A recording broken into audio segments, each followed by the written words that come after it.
Assalamualaikum warahmatullahi wabarakatuh. Perkenalkan, nama saya Kiki Rizkiani dan tempat saya mengajar di SDN Palmerah 25 pagi. Saya wali kelas 4. Saat ini saya sedang menjalani perkuliahan di S2 UMK jurusan Manajemen Pendidikan Dasar. Saat ini saya sedang mewawancarai wali murid saya sendiri, yaitu Mama Malika, tentang pentingnya kerjasama guru dan orang tua dalam membangun karakter peserta didik. Betul ya Mama Malika ya? Oke. Bagaimana menurut Mama Malika sendiri definisi karakter peserta didik itu seperti apa? Karakter itu kepribadian yang tolak ukurnya itu etis atau tidak etis serta moralnya ya. Karakter itu meliputi akhlak dan budi pekerti. Yang biasanya tiap orang tuh berbeda-beda, itu yang menjadikan ciri khasnya dia. Berarti memang sudah dari lahir ya? Dari lahir dan dibentuk oleh orang tuanya, lingkungannya berarti ya. Berarti etis itu seperti apa sih Mama Malika? Etis karakter itu seperti apa?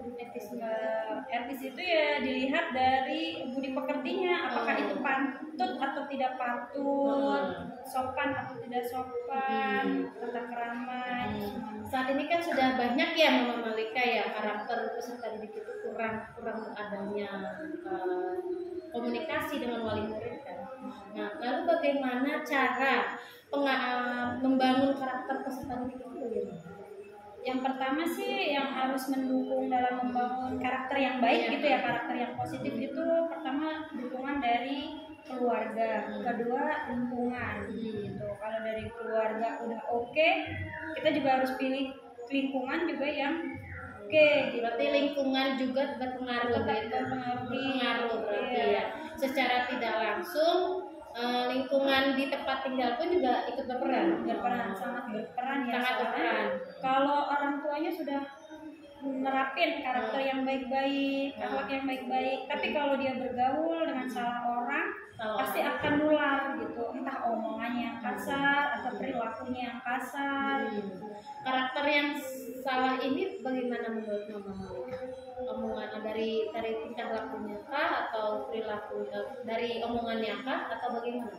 Ya dari omongan itu udah pasti terlihat ya. Soalnya misalnya kalau kita udah ngajarin nih di rumah, ngomong yang baik aku kamu gitu. Tapi kalau di lingkungan terpapar dengan kata lo gue gitu, itu pasti lama-lama nular. Secara mungkin stigma anak kali ya, stigma anak juga ikut berperan juga ya. Mungkin bahwasanya sama aja kok di rumah sama di sekolah gitu ya. Sama aja dan mungkin biasanya kalau nggak ngikutin kan nggak gaul nih. Iya, takutnya ada omongan dari temannya seperti itu. Oke, berarti selain pengaruh lingkungan dan keluarga apa lagi? Selain itu aja sih kayaknya kalau dari lingkungan dan peranan orang tua yang penting ya. Paling penting itu peranan contohnya ya. Jadi bukan kita asal merintah, kamu nggak boleh ini, kamu nggak boleh itu, tapi juga bukan asal begitu aja, tapi harus dikasih contoh dengan cara kita melakukan dulu. Misalnya anak kita maunya rajin, ya kita harus rajin dulu. Anak itu peniru yang ulung. Jadi setiap kita melakukan hal pasti anak itu niru apapun itu dari orang tuanya ya. Orang tuanya itu orang yang terdekat ya, orang yang terdekat dan terlama bersama anak. Berarti orang tua itu salah satunya. Kalau saudara-saudara bagaimana? Tergantung ya. Kalau saudara kalau cuma hanya kumpul sesekali itu mah nggak terlalu berpengaruh. Cuma kalau berpengaruh kalau misalnya lingkungan tempat tinggalnya bareng, nah itu mungkin ya sangat berpengaruh. Karena sehari-harinya pasti kan berinteraksi, jadi tahu karakternya, karakter seperti apa kan jadi terpengaruh juga. Berarti harus dididik sejak dini ya berarti ya. Berarti karakter itu memang dari awal sudah karakternya begitu atau memang harus diasah terus? Diasah. Sebenarnya sih kalau bayi baru lahir kan nggak tahu apa-apa ya, nggak tahu apa-apa, masih polos, masih seputih kertas. Nah yang membentuk karakter itu ya kita, orang tuanya harusnya. Kalau di sekolah ya dibantu oleh guru. Betul, guru. Tapi yang terpenting adalah orang tuanya. Bagaimana cara orang tuanya ngajarin gitu. Ngajarin yang paling utama itu adalah orang tua gitu kan. Karena memang orang tua terlama ya di rumah gitu kan. Sedangkan guru hanya dari jam setengah 7 sampai jam 1. Iya, dari jam 1 dengan orang yang terlama itu adalah dengan orang tua. Itu pun kalau dengan guru dari jam 6 sampai jam 1. Itu dari hari Senin sampai dengan Jumat ya berarti ya. Terbatas waktu istirahat, interaksi dengan teman. Iya, betul. Karena kan guru itu tidak hanya satu fokus saja dengan siswa ya, kan 32 siswa.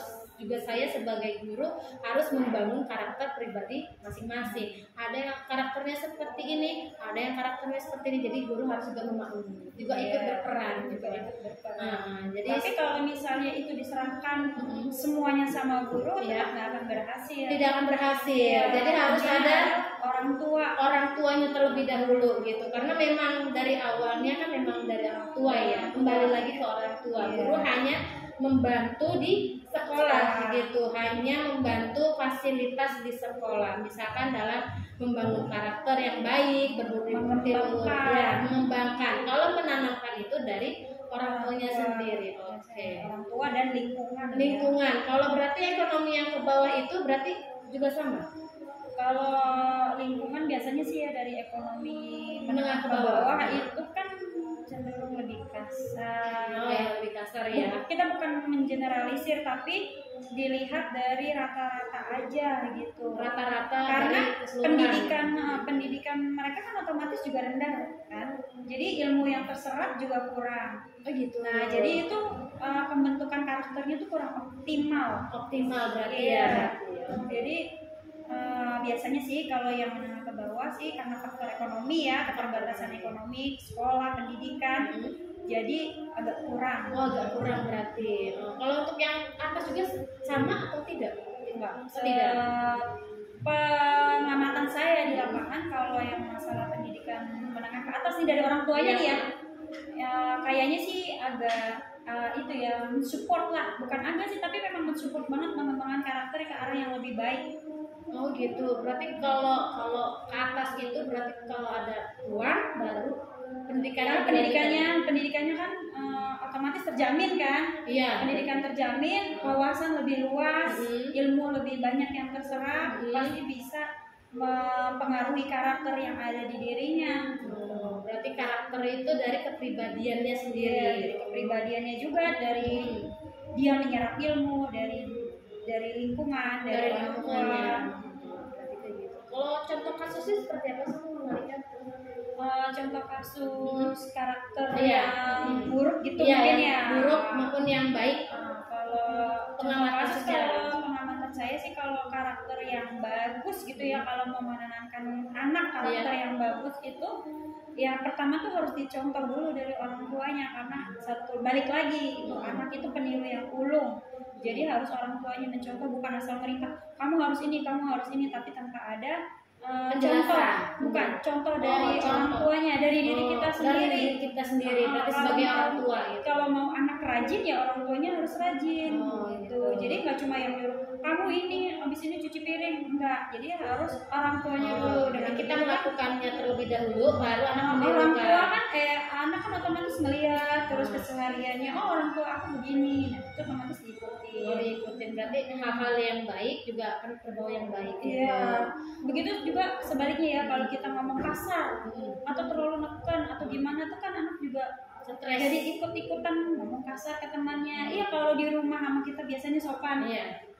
Karena takut. Tapi kalau di luar kan bisa jadi dia udah tercampur, keluar kasarnya gitu. Pengembangan karakter peserta didik ini dimulai dari TK atau memang dari 0 bulan atau dari sedini mungkin. Kalau saya sih namanya dari balita aja saya sudah ngajarin mainannya, rapiin, ditaruh di tempatnya. Nah itu tuh contoh kecil ya. Jadi anaknya tahu tempatnya di sini gitu. Taruh pakaian kotor di ember gitu. Itu kalau disesuaikan ya dengan usia anak. Kalau dikiranya anak udah bisa nangkep hal-hal yang kayak gitu, silakan diajarkan. Tapi kan ada anak yang butuh perhatian khusus. Nah itu butuh dikonsultasikan lagi sama dokter anak ya. Iya, harus gimana penanganannya. Harus harus bagaimana cara menanganinya, mengatasinya. Sebagai guru pun saya juga di sekolah SDN Palmerah ini saya juga sebagai pembimbing juga ya, membimbing anak, mengembangkan karakter tadi karena tidak mudah ya Mama Malika ya. Sebenarnya itu karakter itu berbeda-beda. Orang tuanya ada yang seperti ini, orang tuanya yang seperti ini kan. Jadi tidak juga bisa tergantung background sih. Iya, background keluarganya itu seperti apa. Iya, dia tinggal sama neneknya, iya. orang tuanya barunya kerja, itu kan juga nggak tahu. Iya, mungkin ada salah satunya kan ada internalnya sendiri. Iya. Ya, karena mungkin terpengaruh dari pertama lingkungan juga ya Mama Malika ya, kedua dari orang tuanya, yang ketiga termasuk bayarnya ya berarti ya. Berarti yang paling terpengaruh itu di rumahnya atau di sekolah menurut Mama Malika? Yang paling berpengaruh sih di rumah. Di rumah ya. Karena kita yang tahu kesehariannya, itu kita yang menemaninya. Itu kalau orang tua yang benar-benar stay ya, yang stay. Lain lagi ceritanya kalau orang tuanya bekerja, nah itu bisa karakternya mungkin tumbuhnya dari lingkungan sekitar yang dia lihat, ya berarti ya apapun yang dia lihat pasti dia mencontoh kan. Gitu. Nah, lalu bagaimana cara menanganinya ya Mama Malika? Menumbuhkan karakternya itu seperti apa? Apakah harus dipukul? Apakah harus dengan bilangin terus gitu? Nah, kalau dipukul itu otomatis nanti dia niru. Niru ya. Pukul lagi kemana, ke temennya, atau malah dia melakukan kekerasan ke temennya atau entah ke dirinya sendiri juga bisa. Dia jadi tertekan stres sama dirinya sendiri, mukul-mukul sama diri sendiri. Untuk menumbuhkannya itu biasanya sih yang pertama itu pendidikan agama ya, itu yang paling penting, itu di atas segalanya. Itu pendidikan agama. Kita harus terapkan reward sama punishment. Kan kalau di agama itu juga ada, kamu kalau berbuat baik dapatnya pahala, dapatnya surga. Nah kalau berbuat buruk dapatnya neraka. Nah itu ditanamkan. Berarti ada timbal balik. Dalam manusia itu pasti ada timbal balik. Ada gitu. Di balik selain surga dan neraka, sehari-harinya kan juga ada timbal baliknya. Timbal balik. Iya pasti kan gitu. Apa yang kita lakukan nanti kan akan berbalik ke diri kita. Iya betul. Itu yang pertama pendidikan agama, yang kedua memberi contoh, memberi contoh yang baik. Jadi bukan sekedar omongan. Kamu harus ini. Jadi harus patut ditiru juga. Ada contoh yang konkret dari orang tua, yang nyata gitu lah ya. Itu yang kedua. Yang ketiga itu apa ya? Mungkin pendidikan formalnya di sekolah. Iya, di sekolah itu juga kita perlu pilih ya. Namanya sekarang kan sekolah banyak pilihan tuh. Iya betul. Mungkin atau bisa jadi kita terbatas nih karena sekolah di negeri. Itu harus disupport karakter dari dalam keluarga. Berarti itu dia. Iya kan hanya satu guru tuh hanya satu pegang siswa saja gitu kan. Satu kelas itu 32 siswa saya pegang. Jadi istilahnya tidak hanya terfokus dengan satu saja. Saya harus juga mengembangkan karakter yang lain ya, betul ya Mama Malika. Dan yang terpenting tuh ajari anak 3 kata magic ya. Tolong, terima kasih, dan maaf. Jadi jangan ragu kasih contoh. Kalau kita salah nih mentang-mentang orang tua gengsi minta maaf, enggak. Justru kita harus kasih tahu, maafin ya nak, tadi bunda begini, maafin ya sayang tadi begini, itu maaf. Terima kasih juga, tolong juga jangan sampai lupa. Soalnya kalau itu lupa, ambiar di lingkungan guru, di lingkungan sekolah, di lingkungan rumah pasti nggak akan kepake. Tidak akan pernah terpakai. Iya. Terus yang terakhir itu konsisten ya. Kalau kita udah ngajarin, udah ngasih contoh ya konsisten terus menerus ya. Jangan cuma contoh sesekali doang. Tiba-tiba hilang. Kan tiba-tiba juga ada anak yang tadinya baik terus berubah jadi karakternya baik. Itu bagaimana menurut kamu? Kalau kayak gitu sih satu-satunya cara memperbaiki. Yang pertama dari keluarga dulu ya, sadar dulu apa ya yang kurang dari saya dalam mendidik anak. Berarti introspeksi diri sendiri dulu. Pertama, terus dilihat lingkungannya. Apakah saya sudah memberi anak lingkungan yang terbaik? Gitu. Kan kalau dalam Islam juga harus milih lingkungan kan, rumah aja. Kalau dalam Islam harus milih mendekat masjid. Harus milih lingkungan pertemanan yang baik. Itu karena bisa membawa pengaruh kan anak kita. Gitu. Orang tua itu wajib memilihkan pertemanan baik. Kalau misalnya karakter anak sudah terlanjur terbentuk, kasar atau apa, kalau menurut saya sih saran saya langsung ke psikolog aja ya, biar dicari tahu permasalahannya dari mana dan kita introspeksi yang terutama sih. dari orang tuanya. Dari orang tuanya dan dari lingkungan. Dari Berarti harus lingkungan, ya. dijauhkan dari lingkungan yang seperti itu gitu. Disibukkan dengan hal-hal yang positif, entah kita ngasih pelajaran apa ngasih apa, jangan dialihkan ke HP.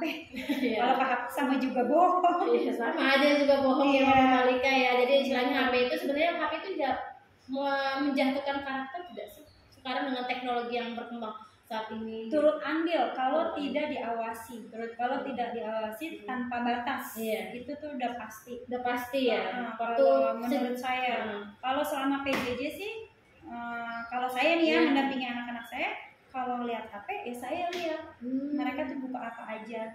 Kalaupun misalnya ini lagi pergi, anak saya kasih HP, nanti saya lihat historinya, dia lihat apa aja. Kalau memangnya ada yang nggak berkenan, pasti saya tegur. Kamu kenapa lihat ini? Oh, nggak sengaja kepencet. Oke, kalau nggak sengaja kepencet. Oh, atau penasaran? Apa yang buat kamu penasaran? Ayo kita lihat sama-sama. Nanti saya jelasin yang baik yang apa, yang jelek apa gitu. Jadi rasa penasaran anak tuh bukan udah biarin nggak tahu, udah terserah deh gitu. Jadi rasa penasarannya tuh bukan ditaruh nggak terungkapkan. Jadi tidak tersosialisasikan. Iya, gitu tidak ya. tersalurkan gitu. Tersalurkan ya berarti ya. Zaman sekarang kan gadget ya, itu mempengaruhi banget. Kata-kata apa sih? Selebeo. Iya, selebeo. Kata-kata apa lagi ya? Yang lagi tren. Iya. Itu kan semua dari gadget. Sebenarnya kalau kita tahu artinya buruk banget. Iya, saya kan suka mencermati ya. Ini anak saya suka ngomong apa ya? Dari teman-temannya gitu. Nanti saya cari tahu artinya apa sih gitu. Jadi kita sebagai orang tua juga harus melek teknologi. Sekarang ada Google, gampang nyarinya. Tuh cari tahu apa ya permasalahannya. Gitu sih, itu cara memperbaiki karakter anak. Tapi kalau udah tergantung banget sama dengan gadget bagaimana? Tidak bisa dilepaskan ke psikolog sih. Kalau udah kecanduan dia. Udah kecanduan gadget itu udah susah lah ya. Udah susah berarti. Iya. Bagaimana harus dialihkan dengan cara metode yang lain gitu. Iya. Oke.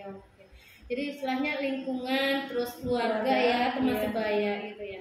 Berarti kalau misalkan teman sebayanya juga yang tidak baik, juga dapatnya yang tidak baik juga. Iya, itu menurut saya pasti. Pasti ya. Karena anak saya pernah suatu waktu mencontoh yang tidak baik. Gitu. Saya bilang itu tidak baik, itu kata-kata buruk. Saya jelasin, oh dia baru ngerti, oh begitu ya, oh ya udah enggak lagi. Berarti membangun karakter itu berarti menanamkan sifat jujur juga. Iya, kejujuran itu terutama yang paling penting ya. Terus, oh ya bagaimana caranya anak jujur? Misalnya kan anak-anak tuh kadang-kadang nggak mau ya, takut diomelin Kalau saya nggak pernah. Kamu jawab jujur, bunda nggak akan ngomelin kamu sejujur apapun nggak akan. Terus kita tanya setiap hari, tadi di sekolah ngapain aja, kamu bermain sama siapa, ngerjain apa, gitu. Terus kamu sampai hal yang kecil misalnya nih, tadi olahraga bisa nggak, ganti bajunya sama siapa? Gitu. Kalau saya tanya, nanti dia terpancing tuh cerita. Dari cerita itu dia nanti ada, oh ya bun, kenapa ya begini, kenapa ya begitu, pasti akan nanya. Akan berbalik nanya lagi ke orang tuanya. Berarti semuanya itu tergantung dari orang tuanya, bagaimana dia cara mendidiknya. Kalau dia cara mendidiknya dengan kasar, dia akan kasar juga. Berarti kalau dengan cara yang baik. Beda yang terbuka ya, kalau kita open gitu. Apalagi masalah seksual ya. Akhir-akhir ini ada kembangnya gadget. Itu kan seksual itu bagaimana sih karakternya? Pengetahuan seksual itu kan harus ditanamkan dulu. Saya menanamkan kepada anak saya, sebelum kamu tahu dari luar, kamu harus tahu dari saya. Jadi harus tahu kalau ada apa-apa, jadi kamu tahu bertanya ke saya, jangan ke orang lain. Jangan ke orang lain. Kalau orang lain mungkin bisa salah ya. Misalnya dikasih tahu hubungan seksual begini. Nah, daripada salah, ini kamu tanya ke saya, ke bunda. Jadi saya jelasin ke anak saya kelas 4 kan sekarang. Dia udah ngerti berhubungan seksual itu apa, dia udah tahu. Tapi secara biologi, bukan secara yang terbuka gitu ya. Saya menjelaskan secara biologi. Berhubungan seksual itu bersatunya lewat kelamin. Misalnya contoh ya. Terus cara apa balik Iya. itu cirinya apa itu saya udah kasih Sudah tahu. kasih. Jadi kalau di sekolah ada pelajaran biologi tentang reproduksi, Iya, reproduksi. tentang balik Mhm. ya kedewasaan itu dia udah nyambung Oh, dan nyambung. nggak berpikir jorok. Kalau teman-teman yang lain jorok entah Iya. apa itu yang ada di Iya, pikirannya. heeh. Entah dia terpapar dari handphone, entah dia terpapar atau melihat langsung, gitu kan kita nggak tahu. Iya, apa mungkin langsung Tapi apa, kalau anak terjun. saya dia udah tahu paham, oh iya memang gak jorok, bukan hal yang tabu, kayak gitu mesti tahu. Mesti tahu ya, berarti Karena itu memang reproduksi gitu. pendidikan dari karakter orang tua juga harus berpengaruh juga. Iya, Oh, oke. Kalau dari lingkungan kan mungkin ya pikirnya enggak, Iya. hubungan seksual jangan tahu dulu deh, jangan tahu.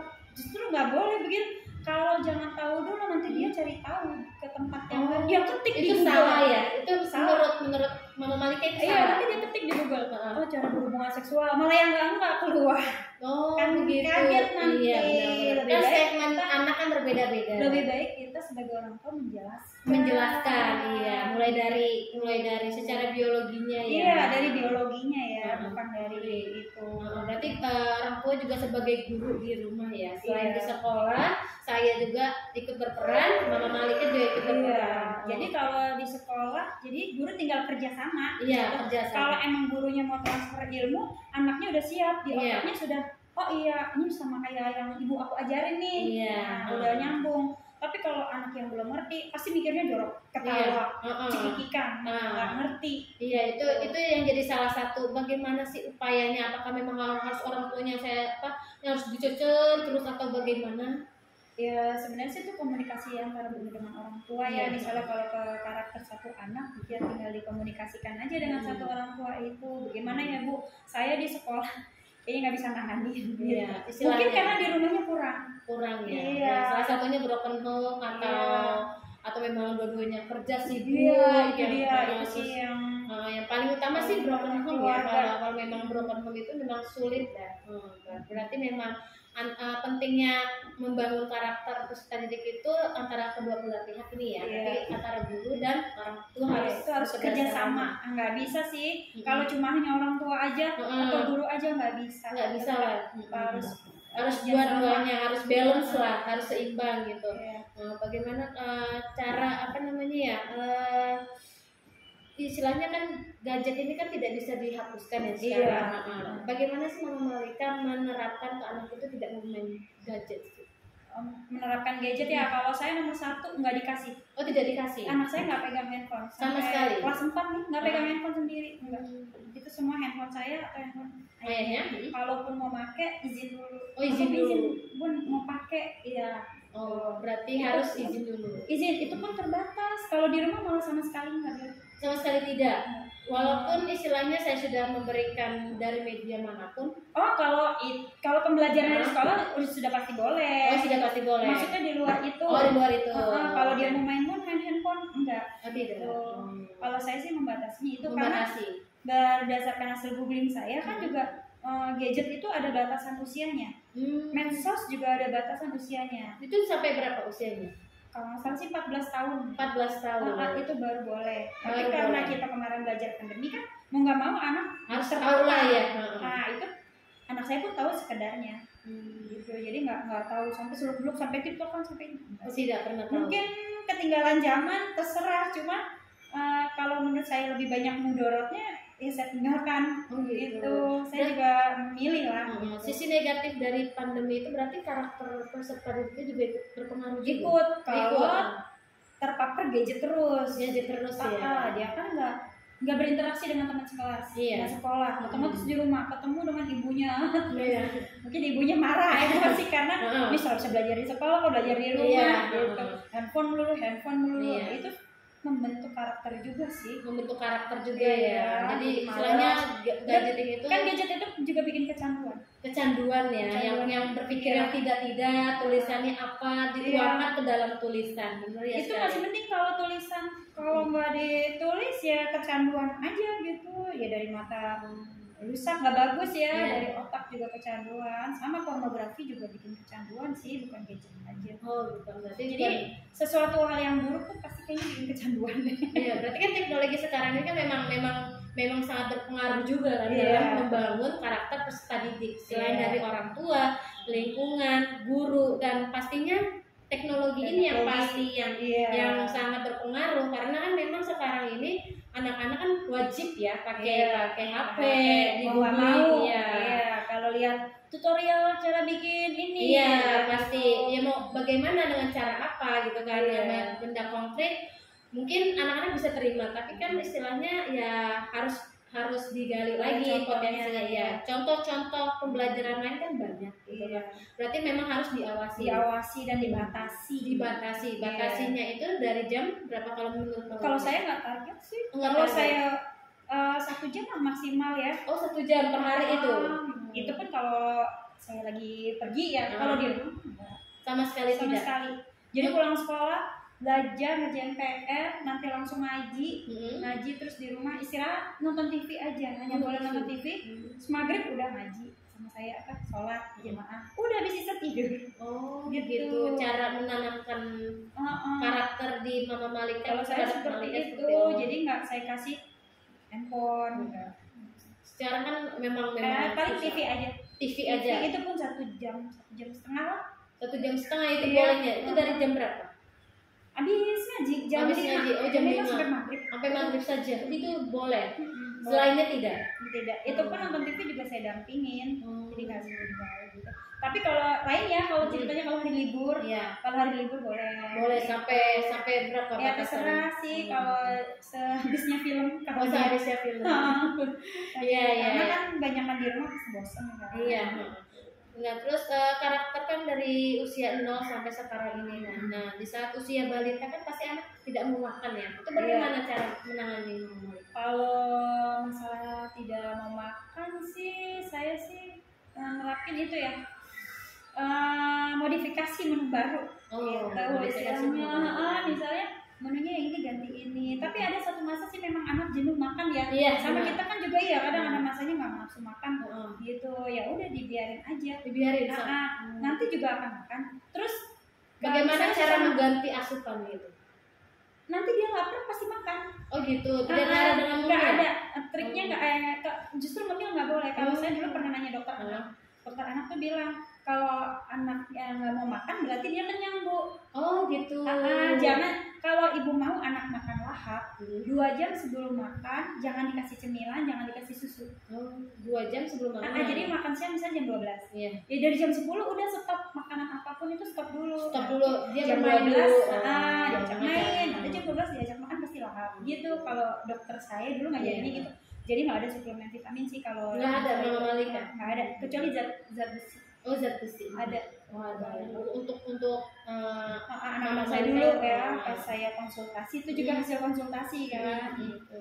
Oke, berarti memang karakter itu memang dididik dari sejak Kecil. dini ya. Jadi juga gede udah tahu kamu lapar makan bukan ngemil. Oh gitu. Gitu gede pun misalnya pun aku mau makan ini yang coklat gitu ya. Saya kan membatasi ya masalah manis, coklat gitu. Kemasan saya batasi juga. Kamu harus makan dulu. Kalau udah makan nasi nanti boleh. Kayak mie instan juga sama. Kalau mie instan saya nggak Tidak pernah kasih. Bukan. Justru saya nggak apa-apa. Oh, nggak apa-apa. Kalau orang lain kan ditargetin ya. Iya. Sebulan sekali, seminggu sekali. Iya. Kalau saya nggak. Kalau kamu mau ya makan. Kamu juga akan bosan sendiri. Oh gitu. Tapi saya nggak tiap hari. Oh gitu. Jadi misalnya sekarang diawasin juga. Tetap diawasin. Jadi saya ngasih makan nih mie gitu hari ini ya udah mie gitu. Terus tapi besoknya dia minta lagi. Enggak, nak besok kan udah kemarin kan udah lagi pulang belum ada stok mie di rumah. Oh, gitu. Berarti nggak ada kayak pengertian kepada anak itu sendiri gitu ya. Iya. Berarti membangun karakter juga. Itu membangun karakter menahan diri ya. Ya, menahan diri betul. Anak-anak kan kadang-kadang ngerengek. Iya. Aku mau mie, Sampai nangis-nangis ya. guling tantrum gitu ya. Tantrum istilahnya Kalau ya. saya enggak. Kalau saya harus konsisten. Kalau saya bilang enggak. Kamu kalau mau guling-guling, mau lari-lari, nangis kayak apapun, tetap saya bilang enggak ya enggak. Jadi udah terbiasa sampai sekarang. Iya. Kalau nggak dikasih ya udah. Gitu. Sampai Itu sekarang menahan pun diri. Menahan diri itu karakter menahan diri ya. Iya. Jadi dia enggak apa yang dia mau dia dapat. Iya. Kalau kebanyakan kan orang tua seperti itu ya. Kan kasihan. Kasihan lihat orang tua lihat anak kok nangis terus terus gitu nggak kan. dikasih ini. Kalau saya nggak. Oh, tidak. Saya bilang nggak. Itu dari balita. Saya nggak. Dari balita. Kalau Bagaimanapun juga tidak akan dikasih. Enggak. Sampai dia nangis. Sampai nangis gitu. Dan sebenarnya balita itu pintar. Dia tuh ngerti kalau kita ajak ngomong tuh sebenarnya ngerti. Paham. Nina, tapi dengan catatan kita jelasnya pelan-pelan. Iya, tidak perlu teriak-teriak. Teriak dibilangin Nina, Pelan-pelan. ini enggak ngerti. Mengerti. Ya. Karena memang karakternya buildingnya memang dari orang tuanya ya. Iya. Ya mungkin Oh iya, pertama juga harus doa sih. iya doa ya. Doa kepada Allah ya. Ya benar Malika ya Itu benar. benar-benar. Selain kekuatan doa ya sikap dan Usahanya ya, kita. usahanya iya. Kan memang ada ya doa ibu yang memang langsung Iya. Kalau menurut saya semua doa ibu langsung makbul. iya makbul betul. Jadi saya nggak pernah ngedoain. anak ini Bukan ngedoain, kadang ngomong gini, males banget sih nih anak gitu. Maaf, saya nggak pernah ngomong kayak gitu. Ayo sayang, ya Allah, astagfirullahaladzim, ya Allah. Iya, bagaimana rajinnya cara anakku gitu. oh gitu ya Mama Malika ya. Astagfirullahaladzim, rajinnya anakku nah, jangan kayak gitu ya ya Allah, tolong jadikanlah anakku rajin. Jadi kalau kayak gitu kan nanti jadi doa. Iya benar Mama Malika Jadi ya. saya nggak Berarti pernah. ya berarti sebagai orang tua pun juga harus menahan diri. Iya. Bagaimana cara membimbing anak, cara membangun karakter anak itu dengan menahan diri, dengan banyak sabar, dengan banyak doa, dengan banyak perilaku yang harus dicontoh Karena gitu kan. saya juga bilang sama anak saya, jangan diuji emosi ibu. Tahu nggak? Doa orang tua itu makbul, langsung dikabulin sama Allah. Anda takut nggak terkontrol, ini ngomongnya jadi yang enggak. Iya benar iya. Nah mereka juga tuh, oh iya begini ya. Jadi mereka tahu karakter timbal baliknya apa. Kalau saya begini, orang tua jadi apa ya? Iya, timbal baliknya ada gitu. Ada. Mama Malika pernah tidak memukul anak? Tidak. Enggak. Tapi kalau cubit ya. Ya cubit. Oh cubit. Pernah. Oh pernah. Cubit sesekali dan itu pun nggak langsung ya. Astagfirullahaladzim gitu. Saking udah capek lelahnya Itu kali. pas Ya. PJJ. Oh pas PJJ. Kalau pas itu mah enggak ya. Kalau pas PJJ karena saya kan 2 anak ya. Iya. 2 anak sebelum di rumah. Aduh gimana ya? Keselnya itu sih sepele. Kadang nih saya tinggal ke kamar mandi, kan namanya 2 anak perempuan, nanti keluarin Barbie atau main. Gitu. Cuma kan saya jadi nanti aduh, saya itu tipe orang yang perfeksionis. Gitu. Perfeksionis ya. Anak itu harus Walaupun gitu. sekarang udah berkurang sih. Iya. Gitu. Jadi tuh tugas tuh harus selesai jam segini. Nah kalau enggak nanti rencana bunda semuanya berantakan dari mulai nyuci dari mulai. Nah itu dia karakter disiplin. Oh ya karakter disiplin ya betul. Itu ada sisi positifnya sih. Iya. Tapi setiap saya habis marah saya selalu minta maaf. Selalu minta maaf. Enggak pernah enggak. Ya, tidak pernah. Langsung tidak. meluk, langsung maafin ya, bunda emosi. Karena begini. Tapi anak menerima. menerima. Oh. Tapi tolong lain kali jangan gitu nih ya bunda maafin aku juga. Nah, jadi saling maafin. memaafkan. Karena aku gara-gara aku bunda jadi begini. Ya, Gitu. berarti Ya. penting ya antara itu dia disiplin kolaborasi waktu ya. juga Karakter disiplin, karakter menahan diri, karakter mereka selain jujur. Oh jujur ya berarti. sopan santun, Sopan santun, ada semuanya tuh berarti ada keseimbangan antara guru dan orang tua. Iya. Oke, baik. Terima kasih Mama Malika Iya, atas waktunya. Ya, terima kasih untuk semuanya. Saya akhiri. Wassalamualaikum warahmatullahi wabarakatuh. Waalaikumsalam. Terima kasih.